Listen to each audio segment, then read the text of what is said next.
bonjour.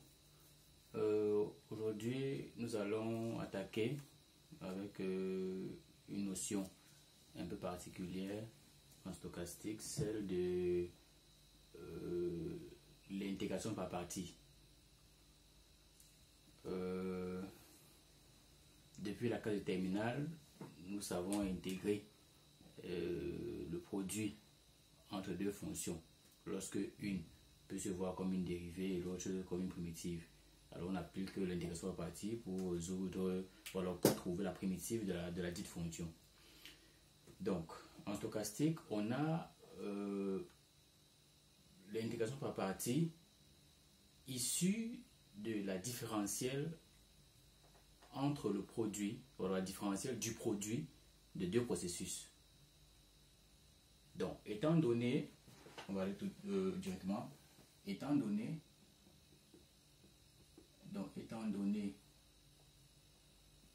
xt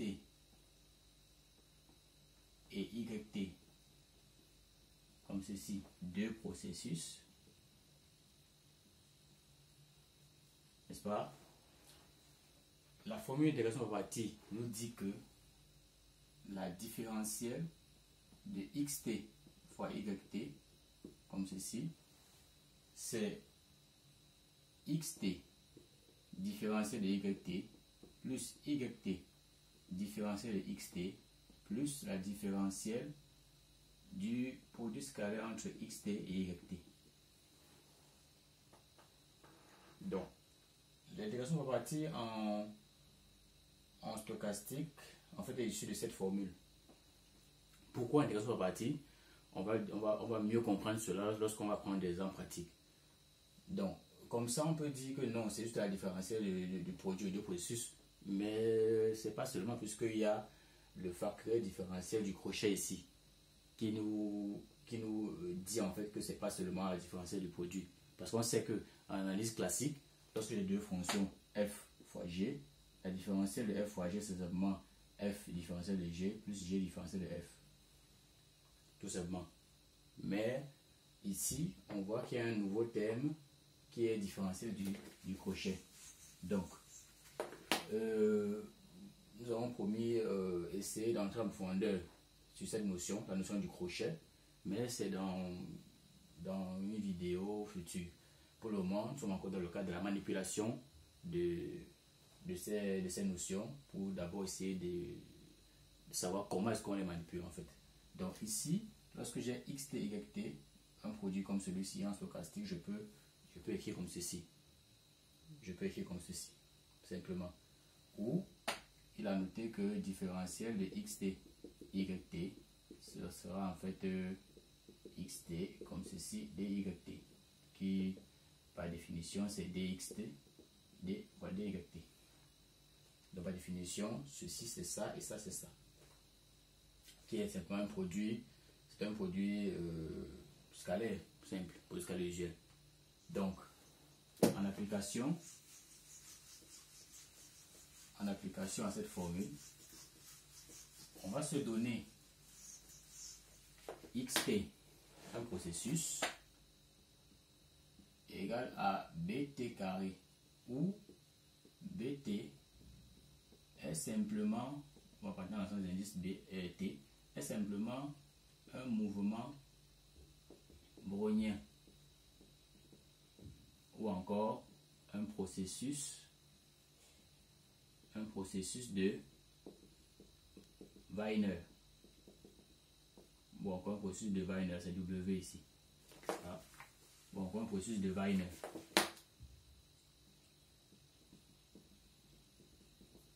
Alors, ce qui se passe, c'est que si j'ai xt égale à bt carré, l'action que je me pose, c'est comment faire pour trouver la dynamique de bt carré. Pour trouver la dynamique de bt carré, ça veut dire quoi? Il suffit de chercher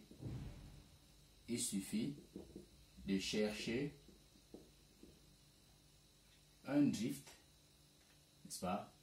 Un drift, entre parenthèses mu, et une volatilité.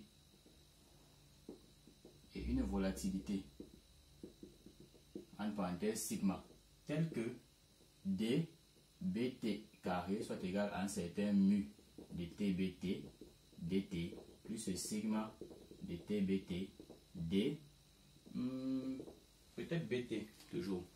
Là, je vais écrire toujours BT. Pourquoi? Parce que lorsqu'on ne précise pas, la filtration dans laquelle nous travaillons, c'est la filtration naturelle FT, qui est la sigma algèbre de BS, comme ceci, inférieur à T, qui est la sigma algèbre initiale. Et l'espace dans lequel on travaille, si on ne précise toujours pas, c'est oméga FT, comme ceci, P, qui est l'espace probabilisé filtré. N'est-ce pas? Donc, on va chercher mu et sigma tel que dBT carré donne ceci. On dit qu'on veut une dynamique du processus BT carré. Donc, comment est-ce qu'on va faire? On va utiliser la formule d'intégration par partie pour y arriver. Allons-y donc. Alors, on a dxt égale à dbt carré. Nous savons que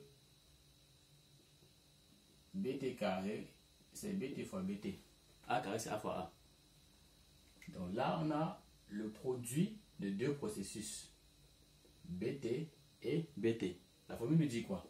La formule nous dit que c'est bt dbt plus ce bt-ci d ce bt-ci plus produit carré entre dbt et dbt. C'est ça que nous dit la formule. Si on va essayer de rappeler, si on veut rappeler, c'était dxt fois yt qui donnait simplement xt dyt plus yt dxt plus produit carré entre dxt et dyt. C'est ça, non? Exactement ça. Donc, si on suppose que le premier bt se comporte comme xt et que le deuxième bt se comporte comme yt, alors voici xt dyt plus yt dxt plus produit carré entre dxt dyt. Donc, ceci donne quoi? Ça et ça, c'est la même chose.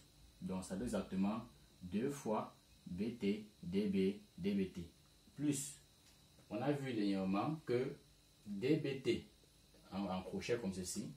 Bon, pas dernièrement, déjà on le sait, que le crochet de dbt c'est dbt fois dbt, déjà. Et je voulais dire tantôt qu'on a vu dernièrement que dbt fois dbt c'était dt. Mais que de façon générale, lorsque je fais dwt fois dbt, alors j'ai rho dt. C'est-à-dire que si j'ai wt mouvement brownien, bt mouvement brownien, alors dwt fois dbt c'est le coefficient de corrélation linéaire fois dt.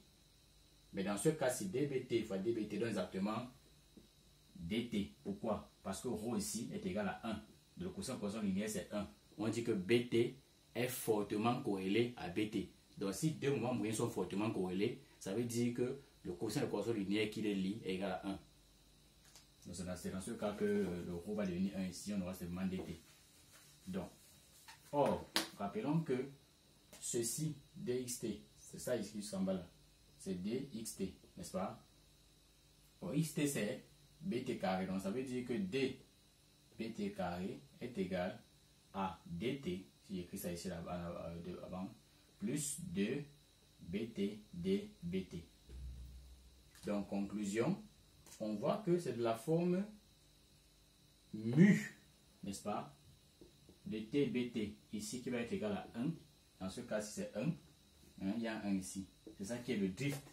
Et la volatilité sera de 2bt. Et dans ce cas, sigma de tbt serait égal à 2bt. Donc voilà déjà comment est-ce qu'on voilà comment est-ce qu'on a pu trouver la dynamique de bt carré. Donc voici la dynamique de bt carré. D de bt carré c'est plutôt dt plus 2bt dbt. J'aimerais rappeler quelque chose. Le mouvement brownien n'est pas différentiable. Ça veut dire quoi?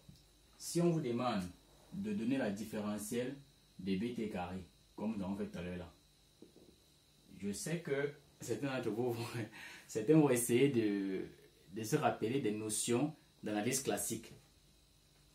Ces notions qui veulent que la différentielle d'une fonction à la puissance n soit n fois f à la puissance n-1 fois la différentielle de f. C'est faux en stochastique. Si j'ai BT comme celui-ci, c'est-à-dire un mouvement brownien, la différentielle de BT carré, si vous dites que c'est 2 BT, dBT seulement, c'est faux. C'est faux. Ici, c'est faux. Et vous pouvez confirmer ici. Ce n'est pas seulement 2 BT dBT, c'est 2 BT dBT fois plus dt. Parce que nous sommes en stochastique. Le mouvement moyen n'est pas différentiable. Donc cette écriture là, elle est carrément fausse, cette écriture. C'est faux. 2bt carré, c'est égal à dt plus 2bt dbt. Tout simplement. Ok. Donc, dans une prochaine vidéo, nous allons prendre un autre processus et nous allons prendre un produit et nous allons essayer de voir comment est-ce qu'une intelligence partie essaye d'entrer en jeu dans ce cas-là, à chaque fois. Donc, c'est simplement pour le cas de bt carré d'abord. Une prochaine vidéo, on va prendre notre processus et on va essayer de voir comment ça marche. Donc, merci.